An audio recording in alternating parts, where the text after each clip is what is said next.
India is yet to take advantage of the ongoing flight of American capital and companies from China, analysts said, as U.S. President Donald Trump escalated the trade war with China on Sunday with 15% tariffs on more than $125 billion of Chinese goods.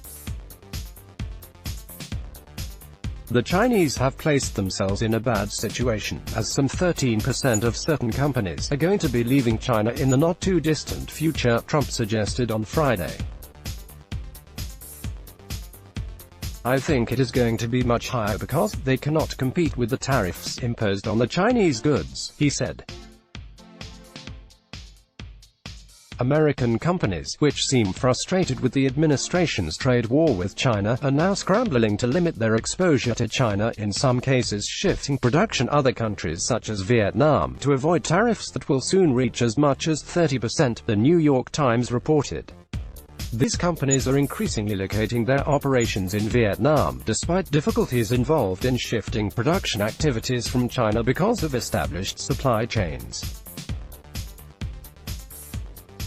In contrast to Vietnam, India is yet to figure as a major destination for American companies leaving China.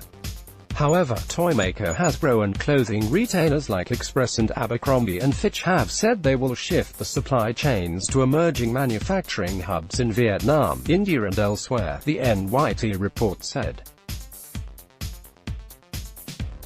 In response to the U.S. action, China has levied 5% additional tariff on American goods, including American crude oil products for the first time from Sunday.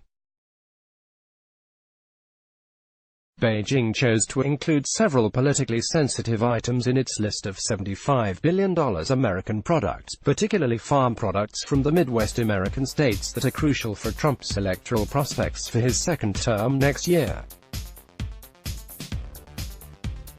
China has levied additional tariffs of 5% and 10% on 1,717 items of a total of 5,078 products originating from the U.S. In addition to unilateral tariffs, the U.S. administration has called for new restrictions through export controls that would stop American companies from providing sensitive technology products.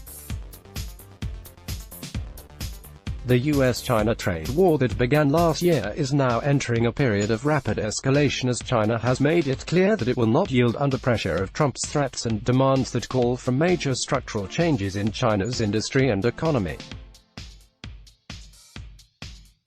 The U.S. wants China to enforce stringent intellectual property laws to stop the alleged theft of technologies and eliminate industrial subsidies. Incidentally, Trump succeeded in forcing Japan and the European Union countries, especially France, at the just-concluded G7 leaders meeting in Biarritz, France, to agree to Washington's demands such as more purchases of soybeans and beef by Japan and phased removal of France's digital tax on services. However, he has not been able to clinch such a victory with China, which is yet to show any sign of backing down from its position for balanced outcomes, according to a report in the latest edition of The Economist. The two sides are scheduled to hold negotiations this month, but prospects for an early breakthrough seem grim. The trade war has been on a slow burn for a while, but things are now really ramping up in a hurry, said Chad P. Bone, a senior fellow at the Peterson Institute for International Economics, who was quoted in the New York Times on the 1st of September. China has maintained that it is prepared to agree to a balanced deal with the U.S. involving the removal of tariffs on Chinese goods as well as the restrictions on the sale of sensitive technology products to Chinese telecom companies, particularly Huawei, said analysts. Let's block ads. Why?